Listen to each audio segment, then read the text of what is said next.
Chapter 12, Vision of Aksobhya Buddha. At this point, the world-honored one asked Vimalakirti, "When you wish to see the Tathagata, in what ways do you view the Tathagata?" Vimalakirti said, "As if contemplating the real characteristic of my own body, so do I view the Buddha. When I view the Tathagata, he does not come in the past, does not go into the future, and does not abide in the present.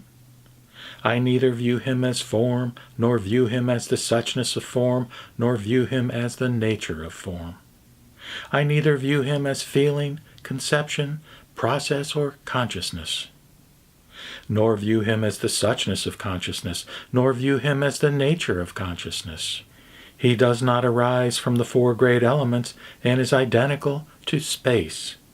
He has no accumulation of the six sensory capacities, and his eyes, ears, nose, tongue, body, and mind have already passed beyond and are not within the triple world. Having transcended the three defilements, he is in accord with the three emancipations. Complete in the three illuminations, he is equivalent to ignorance. He is neither the single characteristic nor different characteristics. He is neither a self-characteristic nor an other characteristic. He is neither without characteristics, nor does he grasp characteristics. He is not of this shore, nor of the other shore, nor of the current of samsara in between, yet he converts sentient beings. I view him in extinction, yet he is not permanently in extinction. He is neither this nor that, and he neither uses this nor uses that. He cannot be understood with wisdom, nor can he be known by consciousness. He is without darkness, that is ignorance, without brightness, that is understanding, without name, and without characteristic. He is without strength, without weakness, and neither pure nor defiled. He does not occupy a region, nor does he transcend the regions. He is neither conditioned nor unconditioned. He is without manifesting and without explaining. He is neither charitable nor stingy, neither observant nor transgressive of the precepts, neither forbearant nor angry, neither energetic nor lazy, neither composed nor perturbed, and neither wise nor foolish. He is neither sincere nor dissembling, neither coming nor going, neither exiting nor entering. All the paths of words are eliminated.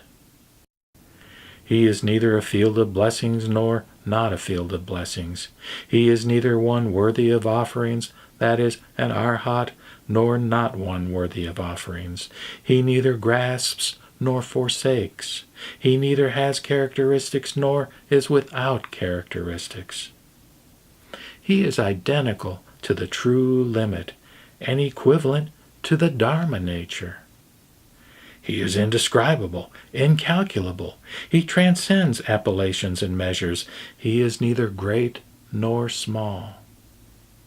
He is neither vision nor hearing, nor perceiving nor knowing. He transcends the host of fetters. He is equivalent to the various types of wisdom and identical to sentient beings. He is without discrimination with regard to the dharmas. He is entirely without failing, without impurity, without vexation, without intentionality, that is, unconstructed, without activation, without generation, and without extinction, without fear, without sorrow, without joy, without dislike, and without attachment, without past, without future, and without present. He cannot be discriminated or manifested using any verbal explanations at all. World-honored one, such is the body of the Tathagata, and thus do I perform its contemplation. To use this contemplation is called the correct contemplation. If one uses some other contemplation, this is called the incorrect contemplation. Sariputra then asked Vimalakirti, "Where did you die to become born here?" Vimalakirti said, "Are there death and birth in the dharmas as you apprehend, literally attain them?" Sariputra said, "There are no death and birth in the dharmas." Vimalakirti said, "If the dharmas are without the characteristics of death and birth, why do you ask, 'Where did you die to become born here?' What do you mean? It is as if a magician conjures up a man and a woman. Do they die and become born?" Sariputra said, "They do not die and become born." Vimalakirti said, "But can you not have heard the Buddha explain that the dharmas are like conjured characteristics?" Sariputra said, "So I have." Vimalakirti said, "If all the dharmas are like conjured characteristics, why do you ask, 'Where did you die to become born here?'" Sariputra, "Death is the characteristic of the destruction of false dharmas, and birth is the characteristic of continuity of false dharmas. Although bodhisattvas die, they do not exhaust their roots of goodness, and although they are born, they do not nurture the various evils." Then the Buddha told Sariputra, "There is a country called Wondrous Joy, or Abhirati, where the Buddha is entitled Aksobhya, or immovable. Vimalakirti died in that country prior to being born here." Sariputra said, "This is unprecedented, world-honored one. This person is able to forsake a pure land and come take pleasure in this place of great anger and harm." Vimalakirti said to Sariputra, "What do you think? When the sun's light appears, is it conjoined with darkness?" Sariputra answered, "No. When the sun's light appears, the darkness disappears." Vimalakirti said, "Why does the sun come to Jambudvipa?" Sariputra answered, "To illuminate it and eliminate the darkness." Vimalakirti said, "Bodhisattvas are like this. Even though they are born in impure Buddha lands in order to convert sentient beings, they are not therefore conjoined with the darkness of stupidity. They merely extinguish the darkness of the afflictions of sentient beings." At this time, the great congregation eagerly wished to see the wondrous joy world, Aksobhya Tathagata and his congregations of bodhisattvas and shravakas. Knowing what the entire assembly was thinking, the Buddha told Vimalakirti, "Good man, on behalf of this assembly, manifest wondrous joy world, Aksobhya Tathagata and his congregations of bodhisattvas and shravakas." The congregations all wished to see them.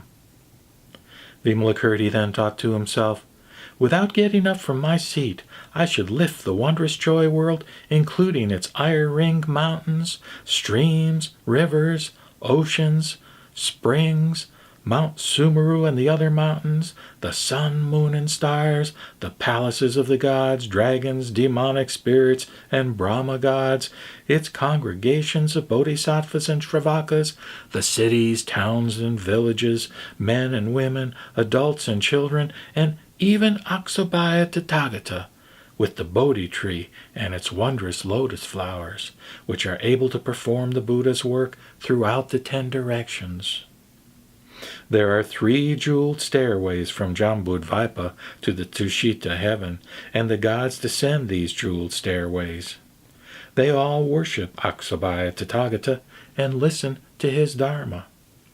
The people of Jambudvipa also climb those stairways, ascending to Tushita to see the gods there.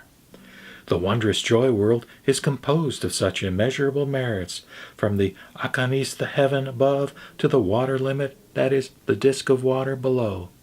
I will grasp it in my right hand as a potter does a wheel, bringing it into this world like carrying a flower garland to show all the congregations." Thinking this thought, Vimalakirti entered Samadhi and manifested the power of numinous transformation. With his right hand, he grasped the wondrous joy world and placed it in this land. Those congregations of bodhisattvas and shravakas in that wondrous joy world, as well as the other gods and humans who had attained numinous penetration, all said, "O world-honored one, who is taking us away? Please save us." Aksobhya Buddha said, "This is not my doing. This is being done through the numinous power of Vimalakirti." The others, who had not attained numinous penetration, were unaware of where they were going. Although the wondrous joy world entered this land, it did not expand or contract. At this, the Saha world was not constricted, but unchanged from before. At this point, Sakyamuni Buddha told the great congregations, "You may view the wondrous joy world, Aksobhya, Tathagata, and the ornamentations of that country, and the pure practices of the bodhisattvas and purity of the disciples." They all said, "Yes, we see them." The Buddha said, "Bodhisattvas who wish to attain pure Buddha land such as this should learn the path that has been practiced by Aksobhya Tathagata." When this wondrous joy world was manifested, 14 Nayutas of people in the Saha world generated the intention to achieve Anuttara Samyak Sambodhi, all wishing to be born in the wondrous joy Buddha land.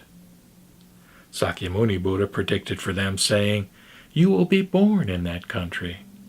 Then the benefits in response of having the wondrous joy world in this country were finished, and it returned to its original place as seen by the entire congregation. The Buddha told Sariputra, "Did you see this wondrous joy world and Aksobhya Buddha?" Sariputra said, "Yes, I saw them. World-honored one, I wish that every sentient being could attain a pure land like that of Aksobhya Buddha, and obtain the power of numinous penetration like Vimalakirti.